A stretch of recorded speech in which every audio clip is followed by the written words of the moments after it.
같이 보시고자 하는 말씀은 야고보서 3장 우리 13절부터 18절까지 저와 함께 한 절씩 교독하시겠습니다. 야고보서 3장 13절입니다. 너희 가운데 지식을 갖추고 지혜로운 자가 누구냐? 그는 지혜의 온유함으로 선한 생활에서 나오는 자신의 행위를 보일지니라. 그러나 너희 마음속에 독한 시기와 다툼이 있으면 자랑하지 말며 진리를 거스려 거짓말하지 말라. 이러한 지혜는 위로부터 내려오는 것이 아니요 땅에 속한 것이요 관능적이며 마귀에게 속한 것이니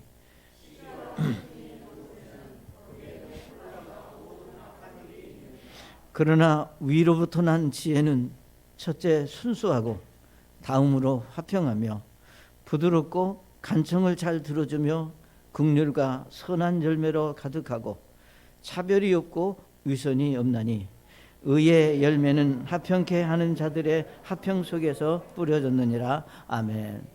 아버지 하나님, 이 아침에 저희들에게 주신 하나님의 말씀을 인해 하나님께 감사드립니다.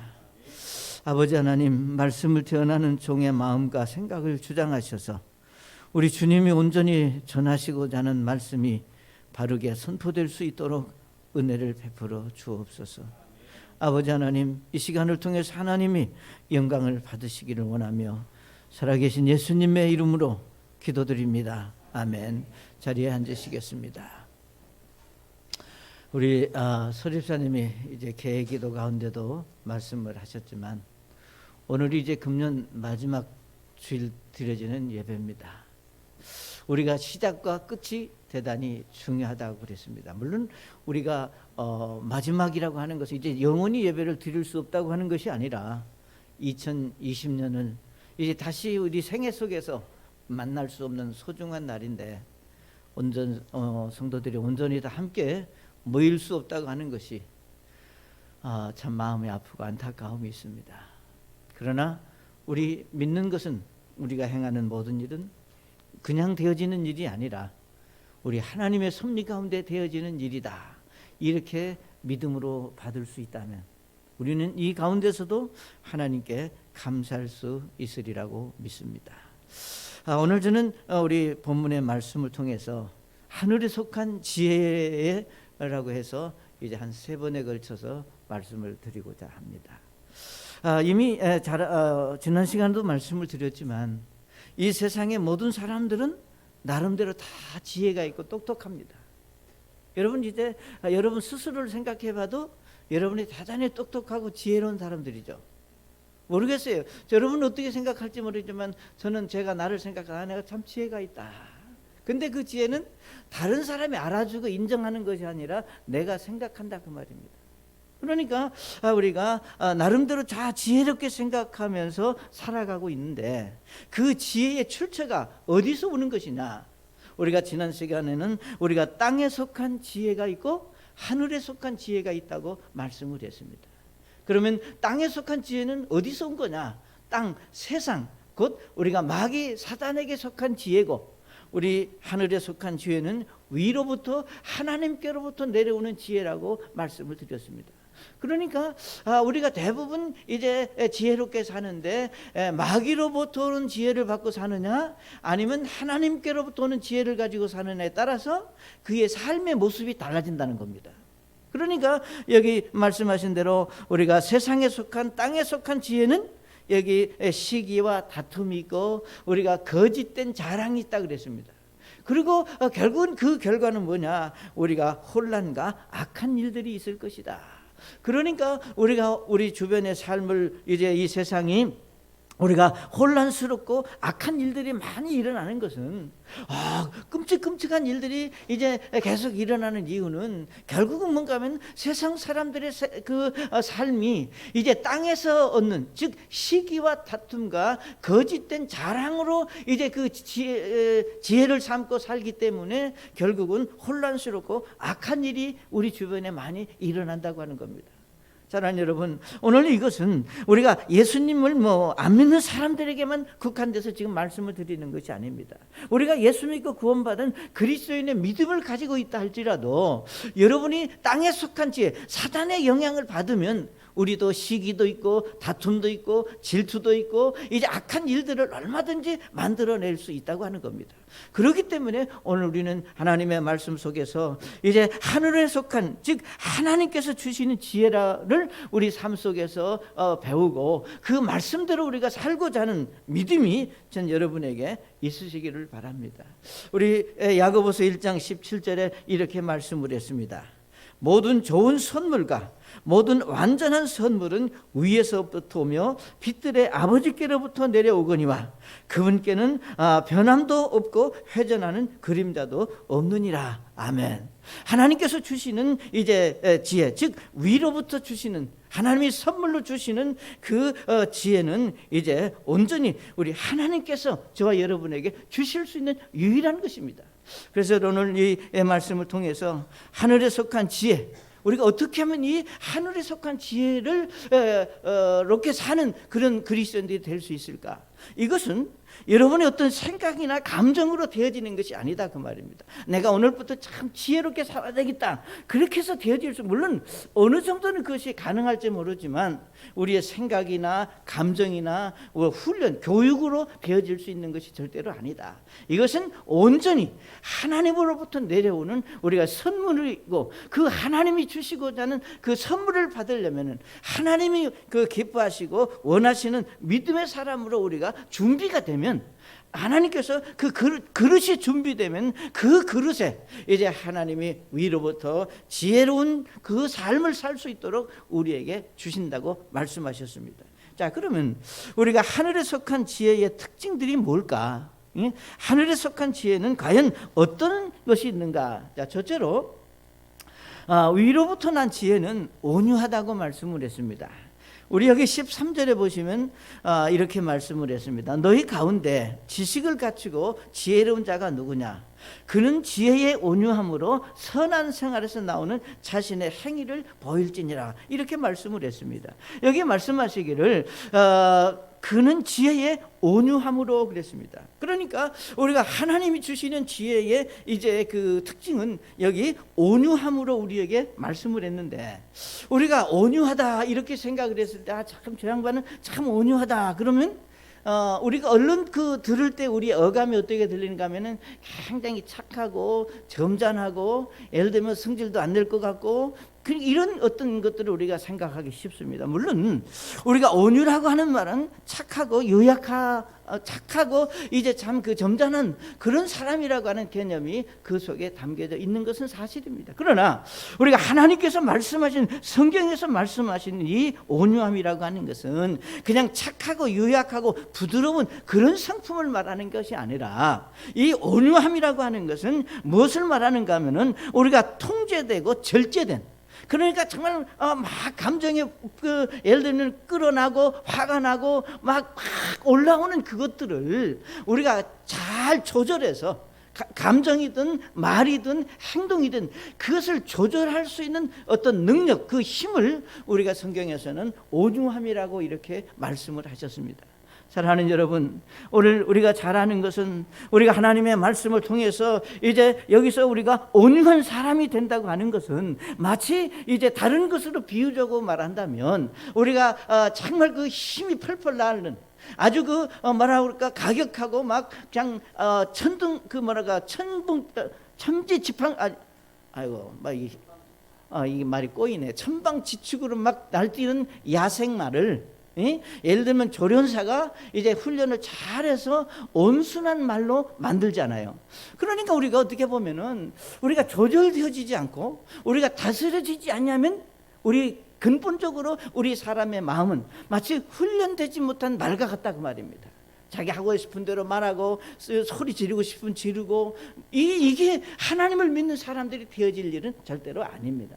그러니까 이 온유함이라고 하는 것은 결국은 뭔가 우리 갈라디아서 5장 22절 23절에 우리가 성령의 열매 9가지를 말할 때 갈라디아서 5장 23절에 뭐라고 말씀했는가? 온유와 절제니 이 같은 것을 대적할 법이 없다 그랬습니다. 그러니까 이 온유라고 하는 것은 우리 사람의 생각으로 만들어지는 것이 아니라 우리가 하나님께서 성령을 통해서 저와 여러분에게 주시는 성령의 열매 중에 온유가 들어있다 그 말입니다.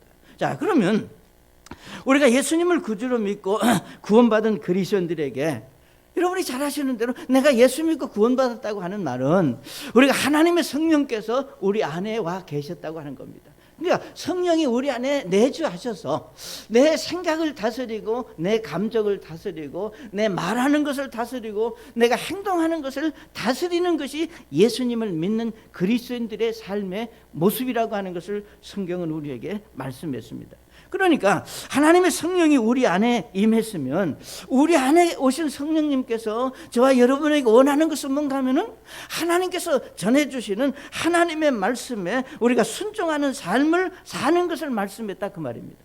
그러니까 내가 온유해지기 싶어서 억지로 흉내를 내고, 예를 들면 온유한 사람이라고 자랑하고, 나는 성질을 내도 뒤끝은 없는 사람이다, 나는 부드러운 사람이다, 이렇게 말해서 여러분이 온유한 사람이 되는 게 아니라 하나님께서 말씀을 통해서 성령님을 통해서 우리 생각과 마음이 변하고 달라져서 하나님께서 우리를 온유한 사람으로 만들어 주셔야 우리가 온유해질 수 있다고 하는 겁니다. 그렇기 때문에 예를 들면 여러분이 가끔 그런 간증들 하는 것을 제가 듣습니다. 참 옛날에는 그러지 않았는데 예수님 안에 들어와서 구원받고 믿음으로 살면서 저 사람이 많이 성질이 죽었다, 뭐 성질 죽었다는 얘기. 여러분, 성질이 죽고 사는, 성질은 죽고 사는 게 아니에요. 그걸 다른 말로 말하면 하나님께서 말씀을 통해서 그의 성품을 온유한 사람으로 만들어 줬기 때문에 그의 성품이, 그의 성격이, 말하는 것이 달라졌다고 하는 것을 우리가 말하는 겁니다. 자, 그렇기 때문에 자신의 여러분의 생각이나 감정을 우리가 하고 싶은 대로 말하고 행동하는 것이 아니라 그 감정을 다스리는 능력을 내 어떤 의지적으로 갖는 것이 아니라 하나님의 말씀을 통해서 우리가 그런 의지를 갖고 그런 사람으로 내가 점점 성장해가고 달라지는 것이 성경에서 말하는 성령의 열매가 우리에게 주는 축복입니다. 사랑하는 여러분, 전 여러분이 예수 믿고 구원받은 그리스도인이라면 우리는 얼마든지 하나님의 말씀 안에서 우리가 온유한 사람으로 하나님 앞에 설 수 있다고 하는 겁니다. 그리고 우리는 변하고 달라질 수 있는 그런 가능성을 가지고 있습니다. 왜? 우리 안에 하나님의 성령께서 임재해 계시기 때문에 그렇습니다. 자, 그런데 예수님은 이제 예수님의 생애 속에서 저와 여러분에게 말씀하시기를 마태복음 11장 29절에 이렇게 말씀을 했습니다. 나는 마음이 온유하고 겸손하니 너희 위에 내 멍에를 메고 내게 배우라. 그리하면 너희가 너희 혼을 위한 안식을 찾으리니. 아멘. 이 말씀 속에서 나는 마음이 온유하고 겸손하니 너희 위에 내 멍에를 베고 내게 배우라 그랬습니다. 그러니까 사실은 우리가 온유하다, 온유한 사람이다 라고 했을 때 그 기준이 어디냐, 도대체 얼마나 참아야 되고 얼마나 조절해야 되고 얼마나 자기를 다스려야 되느냐, 그 기준이 어디냐. 물론 우리가 믿음 안에서 신실한 그리스도인들을 보고 우리가 다를 수도 있죠. 그러나 하나님께서 말씀을 통해서 주시는 기준은 뭔가? 바로 예수님이 저와 여러분의 삶의 모델이라고 하는 겁니다. 이 세상에서 가장 그러니까 나는 마음이 온유하고 겸손하다. 그러니까 내게 배워라. 그렇기 때문에 여러분이 이제 예수님께서 여기 말씀하신 대로 예수님을 통해서 우리는 온유가 무엇인지, 우리가 어떻게 하면 온유한 사람이 될 수 있는지 라고 하는 사실들을 모델이신 예수님을 통해서 우리가 배울 수 있다고 하는 겁니다. 자, 그러면 여러분 이제 우리가 예수님의 생애를 여러분 다 잘 아시니까, 자, 예수님의 생애 속에서 정말로 그분이 정말로 온유하셨다고 하는 그 온유한 성품의 우리가 표현들을 우리가 성경에서 보면서 과연 무엇이 예수님으로 하여금 그런 온유한 마음을 갖게 하셨을까? 예를 들면 우리가 예수님은 이제 제자들에게 얼마나 3년 동안 모든 것을 다해서 그들을 위해서 줬습니다. 같이 먹고 자고, 정말 그들의 필요가 무엇이고 그들의 아픔이 무엇인지 예수님은 전 모든 것을 그들을 위해서 다 쏟아부었어요. 그러나 우리가 마지막 순간에 이제 결국은 가룟 유다를 비롯해서 뭐 베드로가 됐던 다른 제자들이 예수님을 배반하고 다 떠나갔습니다. 여러분, 그런 상황 속에서 자신의 이 생애를 들여서 그들에게 모든 것을 드렸지만 마지막 순간 그들이 예수님을 배반하고 등졌을 때 예수님의 감정이 어떠했을까? 예? 여러분이 우리가 우리 삶 속에서 크고 작은 배신을 당하고 배반을 당했을 때 여러분이 느꼈던 감정들을 한번 생각해 보시기 바랍니다. 그러나 우리가 하나님의 말씀 어디를 봐도 예수님은 당신을 배반하고 이제 참 떠나간 제자들을 원망하거나 그들을 향해서 어떤 표현도 하시지 않은 것을 볼 수 있습니다. 왜? 예수님이라고 해서 감정적인 어떤 그런 것이 없었겠느냐? 아닙니다. 그분은 온유하셨다는 겁니다. 하나님께서 그 마음과 생각을 다스리고 하나님께서 그 마음을 이제 붙잡아 주셨기 때문에 감정적으로 표현하지 않고, 여러분, 우리가 이제 예수님이 부활하셔서 이제 베드로를 만났습니다. 우리가 베드로를 만났을 때 예수님이 요한복음 보면 베드로를 불러서 베드로에게 처음으로 뭐라고 말씀했습니까? 요한아, 베드로에게 네가 나를 사랑하느냐? 그러니까 어떻게 보면 감정도 없고 생각도 없고, 여러분, 만약에 여러분을 배반하고 이제 여러분을 힘들게 했던 어떤 사람을 만났을 때 처음부터 우리가 그렇게 말할 수 있느냐? 우리 예수님은 그것이 가능했다고 하는 겁니다. 왜? 그분은 본성이 온유하신 분이었기 때문에. 그렇기 때문에 우리가 온유한 사람이 되고 그 예수님의 온유함을 우리가 받기 위해서 저와 여러분의 생활 속에서 우리는 예수님의 삶의 모습, 예수님을 닮아가고 예수님을 배워가는 믿음이 여러분에게 있으시기를 바랍니다. 그렇기 때문에 오늘 우리들의, 그러니까 예수님의 우선순위, 예수님의 삶의 우선순위는 뭐냐? 그분은 어떤 경우라도 하나님의 뜻을 행하는 것이 예수님의 우선순위였습니다. 마찬가지로 예수 믿고 구원받은 우리가 그리스도인의 삶 속에서 저는 여러분이 어떤 일이든지 우리가 감정적으로 대치하고 우리가 여러분의 생각으로 대치하지 말고 정말 예수님이 온유하시고 인내하고 기다리셨다면 오늘 우리의 삶 속에서도 마땅히 그런 삶의 모습이 필요하다는 겁니다. 여러분이 생각나는 대로 말하고 보여지는 대로 느껴지는 대로 표현하고 그건 하나님 앞에 선치 못하고 악한 일입니다. 우리 베드로전서 3장 4절에 보시면 이렇게 말씀을 했습니다.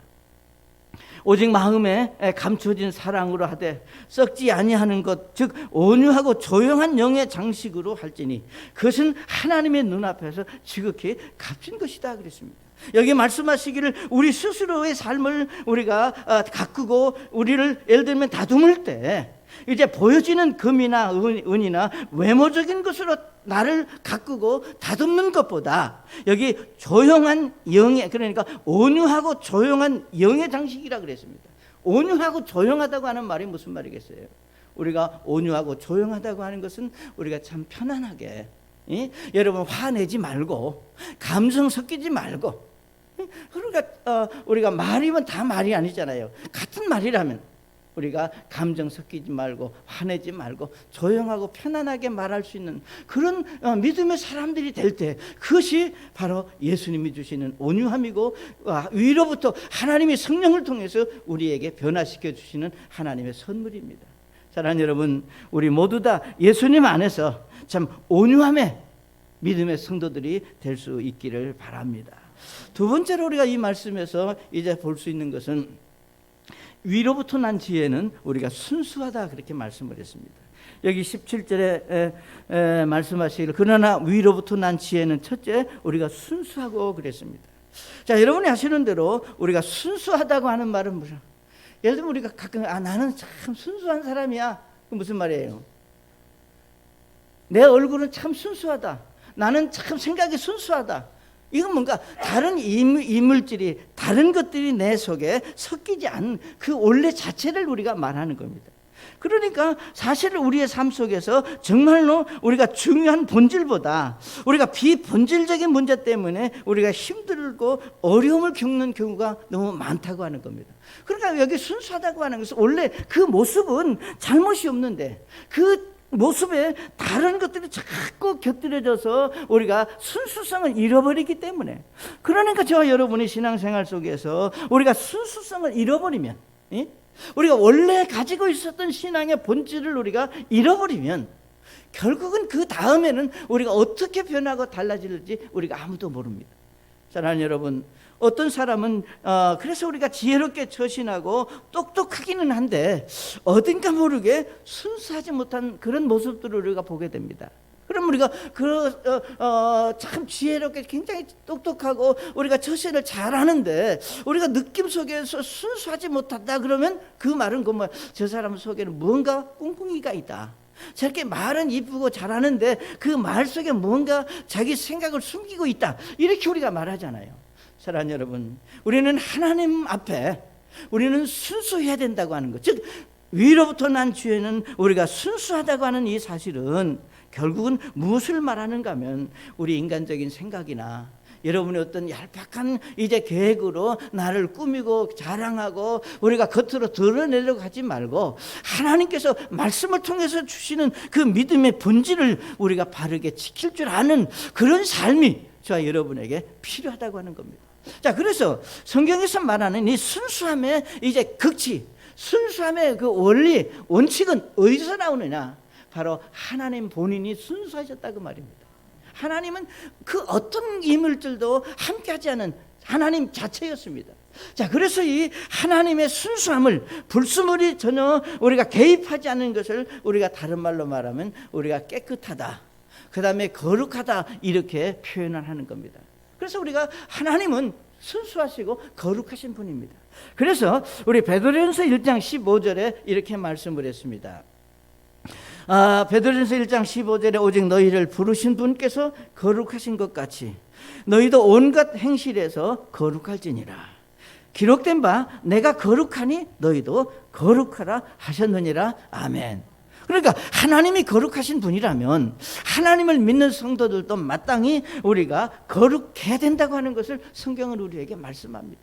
자, 그러면 여러분이 우리가 생각할 때 정말 사람들의 생각이 어떻게 변하고 달라질지라도 우리 주변의 환경들이 우리가 변하고 달라지면서 많은 믿는 사람들이 어떤 표현, 어떤 말을 쓰느냐, 하나님의 말씀은 변함이 없을지라도 세상에 살고 있는 나는 세상과 몸을 담고 있기 때문에 세상을 외면할 수 없고 무시할 수 없기 때문에 세상을 닮아갈 수밖에 없고 세상의 논리나 이치들을 우리가 영향을 받지 않을 수 없다고 하는 그 사실을 정당화시키고 거기에 합법하게 받아들여서 그냥 지혜롭게 아니면 기회주의적인 것으로 우리가 이렇게도 살고 저렇게도 살고 그렇게 사는 것이 어쩌면 오늘 우리들의 모습일 수 있다고 하는 겁니다. 사랑하는 여러분, 세상이 아무리 변하자 할지라도 우리가 모든 일에 우리의 기준이 무너지면 그 순간 우리는 변하고 달라질 수밖에 없다고 하는 겁니다. 하나님의 거룩하심의 그 기준이 변함이 없으시다면 오늘 믿는 저와 여러분의 신앙생활에도 우리는 내가 말씀을 통해서 하나님께서 내게 주신 믿음에서 내가 가진 원칙과 기준이 확실하게 정립되고 그 기준은 어떤 경우라도 우리가 변하고 달라지지 말아야 되겠다. 그 기준에는 이제 어떤 불순물도 개입해서는 안 된다고 하는 그런 확신한 신앙의 어떤 확신이 저와 여러분에게 필요하다는 겁니다. 오늘 많은 경우에 이 기준이 그냥 제멋대로입니다. 이 기준이 무너지게 됩니다.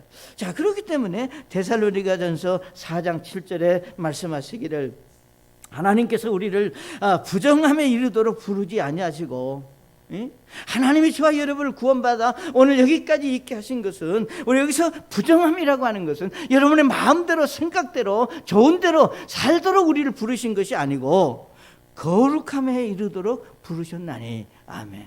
거룩함에 이르도록 우리가 순수한 사람으로 우리가 살 수 있도록 주와 여러분을 불러주셨다고 하는 겁니다. 그러니까 하나님께서 참 독생자 예수님의 보혈로 저의 여러분을 이제 참 그 죄 용서하시고 우리를 깨끗하게 하시고 우리를 거룩한 사람으로 빚으신 이유가 뭐냐?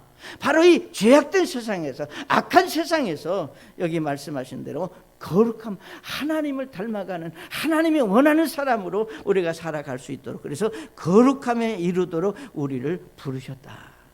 그래서 우리는 하나님의 저와 여러분을 통해서 이제 이루시고자 하는, 그러니까 하나님이 원하시는 그런 깨끗하고 바른 삶을 살 수 있도록 하기 위해서 우리를 구원해 주셨다는 겁니다.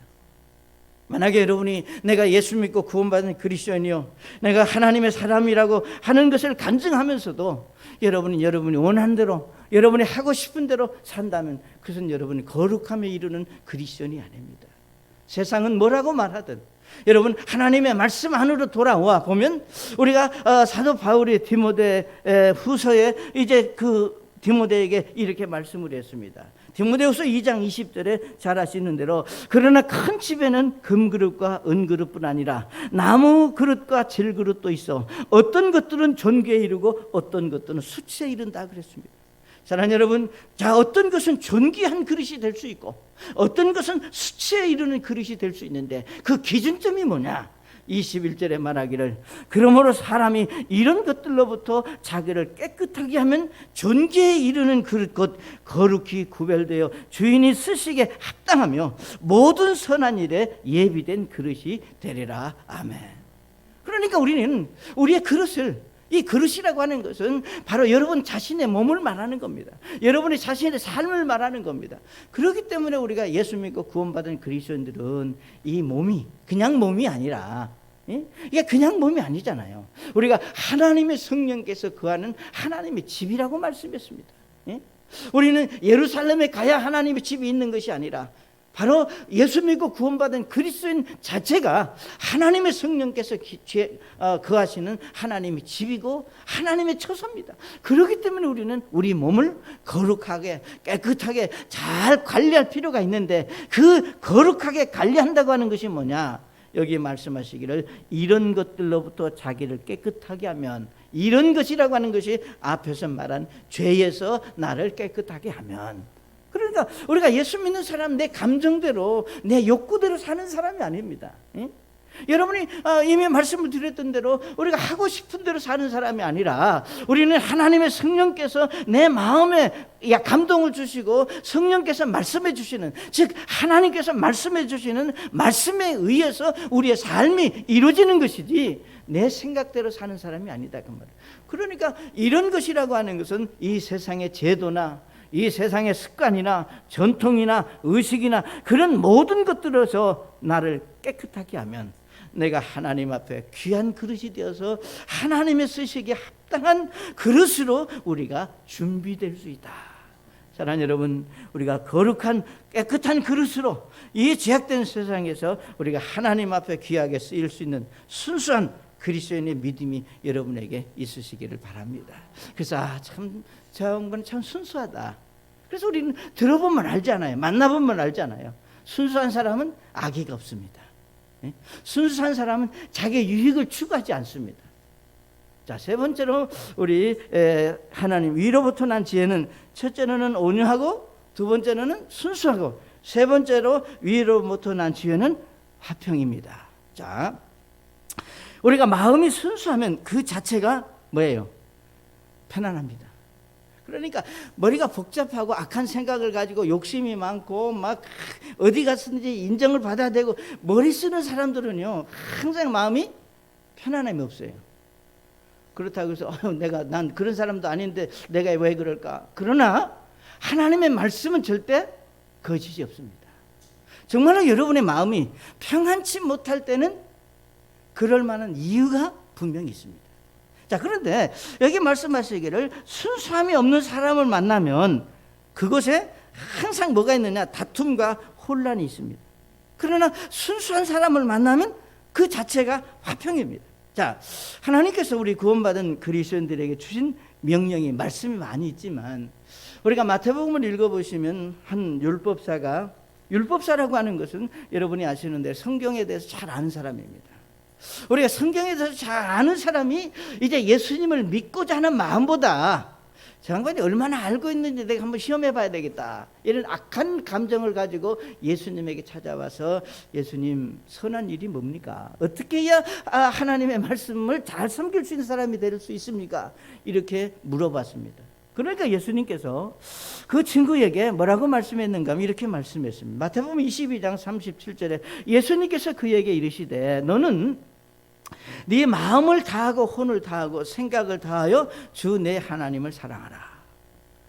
이것이 첫째가는 큰 명령이요, 둘째 명령은 그와 같은 것으로서 너는 내 이웃을 내 자신과 같이 사랑하라이니라.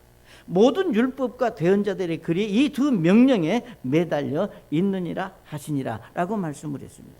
결국은 우리가 이 말씀에서 예수님께서 그 율법사에게 이제 하시는 말씀 속에서 우리가 첫째 되는 명령과 둘째 되는 명령이 뭐냐, 하나님과 이웃들과의 관계를 우리에게 말씀했습니다.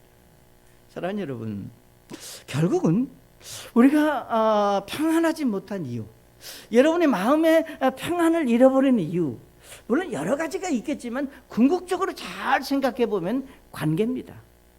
여러분 아시는 대로 정말로 여기 말씀하시기를 너는 마음을 다하고 혼을 다하고 생각을 다하여 정말 내가 하나님을 사랑하는 믿음을 가진 사람이라면, 여러분이 그러니까 전 여러분이 그렇지 않다고 하는 것을 말하는 게 아닙니다. 여러분도 마음을 다하고 혼을 다하고 생각을 다하여 하나님을 사랑하는 믿음이 있어요. 자, 그러면 우리가 이 모든 것을 다해서 하나님을 사랑하는 믿음을 가졌다면 여러분 어때요? 뭐 힘들고 어려웠고 좀 우리가 내가 생각하지 안 된다 하더라도 어떻게 불평하고 원망하고 불퉁불퉁하고 인상 쓰고 사람들 만나면 불친절하고 그냥 생각나는 대로 말하고 그렇게 하겠어요? 그렇게 할 수 없는 거예요. 그러니까 하나님께서 우리가 말씀 앞에 바르게 사는 사람은 하나님의 성령께서 우리로 하여금 그런 삶을 살도록 내버려 두지 않습니다. 왜? 우리가 여기서 말하는 이제 화평이라고 하는 것도 성령의 열매 중에 하나입니다.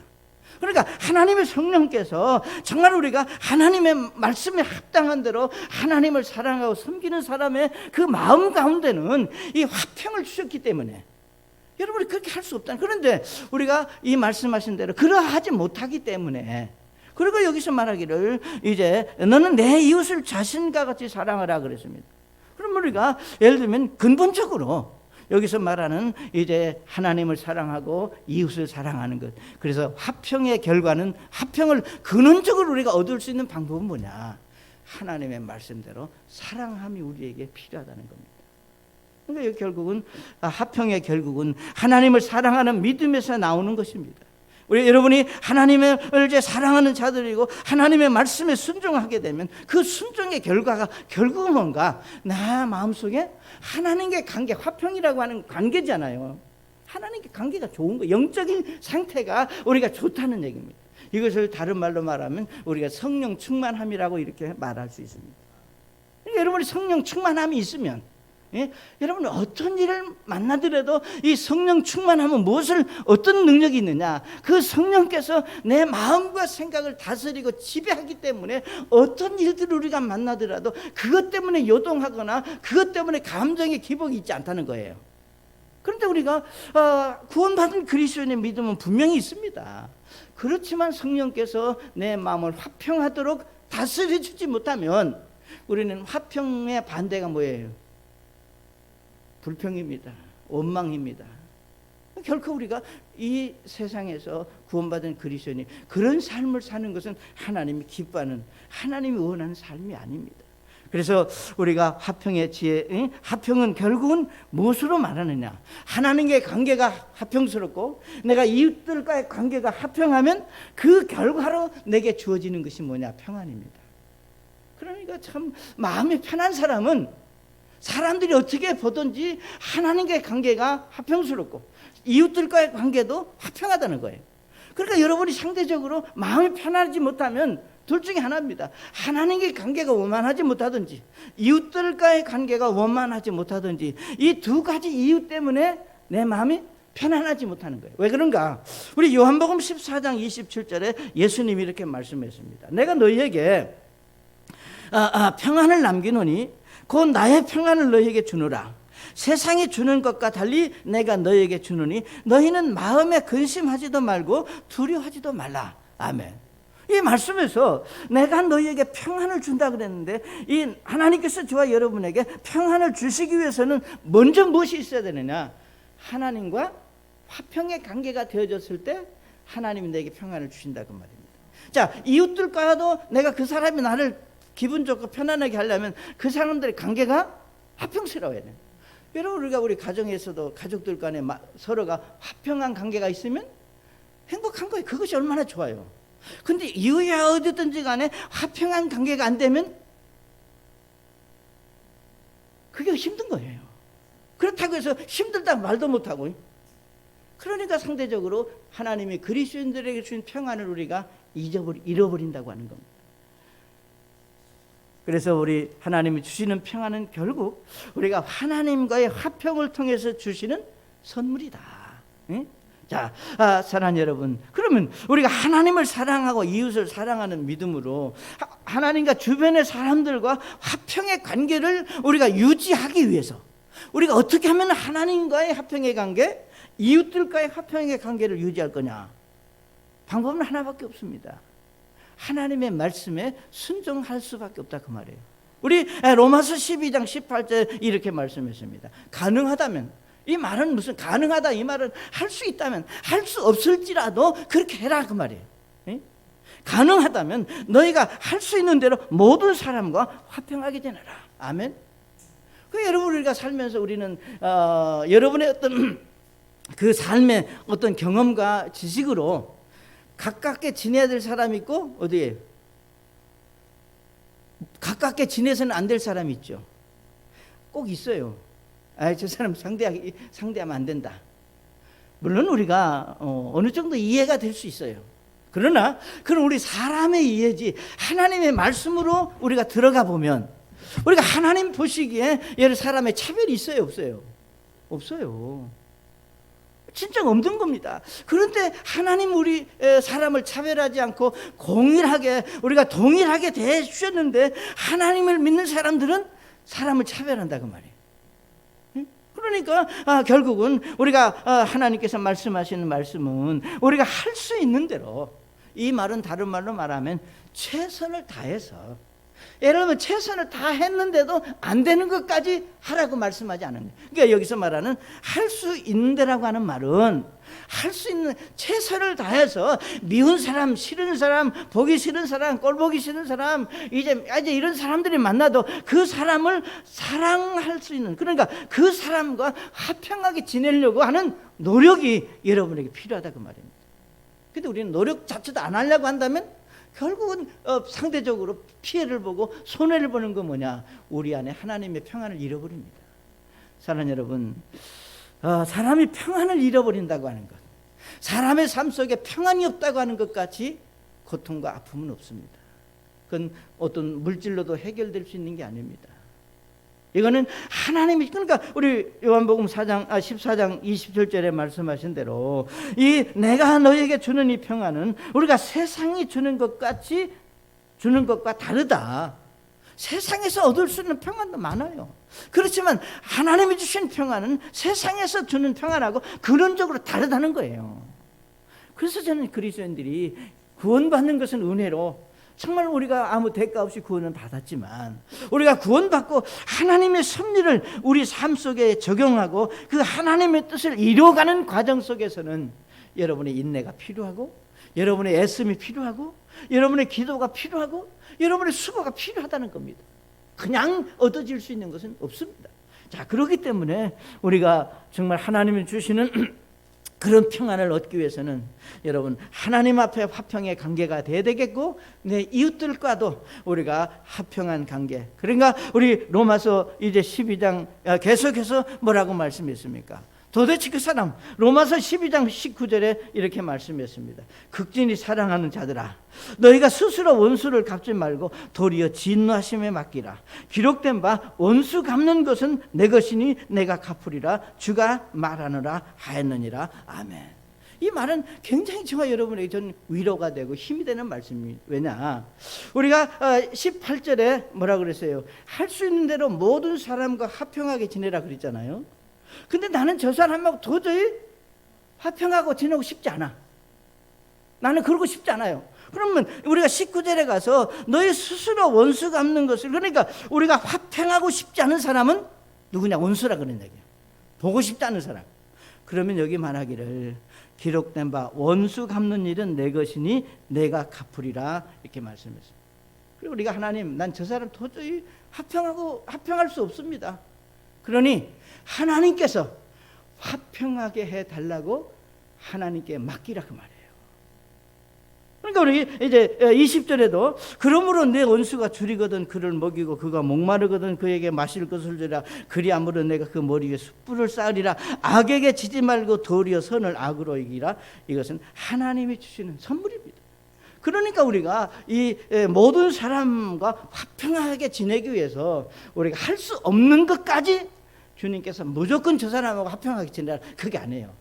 여러분이 만약에 도저히 그 사람하고 화평한 관계를 맺을 수 없는 그 사람이 있거든.